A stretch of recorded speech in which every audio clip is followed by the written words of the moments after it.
Freedom is not gained by escaping. Freedom is gained by being. That is why the Cosmic Father reminded you, say my name and you will find freedom, because freedom is not found by those who look for it outside. The image of human freedom is that of someone who is inside a house and feels trapped, looking in every corner for a way to open the door or a window and go out to the outside world. For the universe, that outside world is relative, because when you go out, you also find yourself in another box, which is the region or town you are in. And if you manage to get out of this, you find yourself with the limits of geography, which when you cross them, confront you with the limits of the oceans.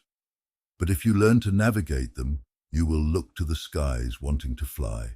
And one day, you will want to go out into space, where in reality, you will be more imprisoned than ever before, in a small ship made of metals and plastics with limited oxygen. Then the universe will show you that you have always sought freedom by escaping from something previous, which only led you to a new prison. So the cosmos decides to do something different. It sits in the center of the house and meditates, finding within itself imagination, ingenuity, consciousness. And in its expansion, it recognizes itself as unlimited and sees that the house is an eternal void where one can create, generate new spaces, expand and transform constantly, and it begins to find ways to get out, but not to escape, but to rebuild the house with enormous portals and windows. There, the being discovers that freedom is not found in leaving a place, but in becoming the place. It does not find freedom by freeing itself from a story, but by becoming that story, integrating it. No one can take away what is inside you unless you give them the power to do so.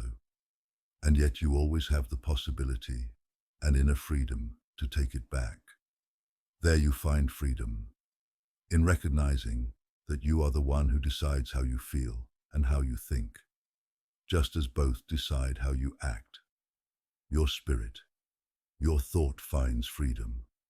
The first sacred cry is the liberation from limiting beliefs, from inherited patterns, from old thoughts.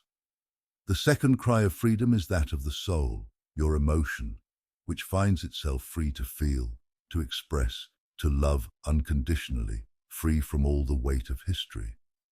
And the third cry is the freedom of the body, your temple, your divine and biological vehicle, which frees itself from the bonds of the past to transform its actions, to raise its vibration to a new frequency.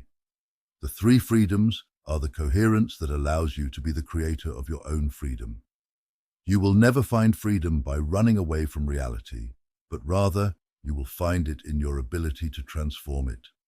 That is why you have been sent to transform the world. You have lived for millennia and many lifetimes in this world. You have been lost in its paths. You have had hope in the unknown, faith in divinity. But now it is time to remember that you are divinity and that you have the gift of action instead of waiting. Because when you know who you are not afraid of silence, and your cry becomes harmony. Hear, mortals, the sacred cry, freedom, freedom, freedom.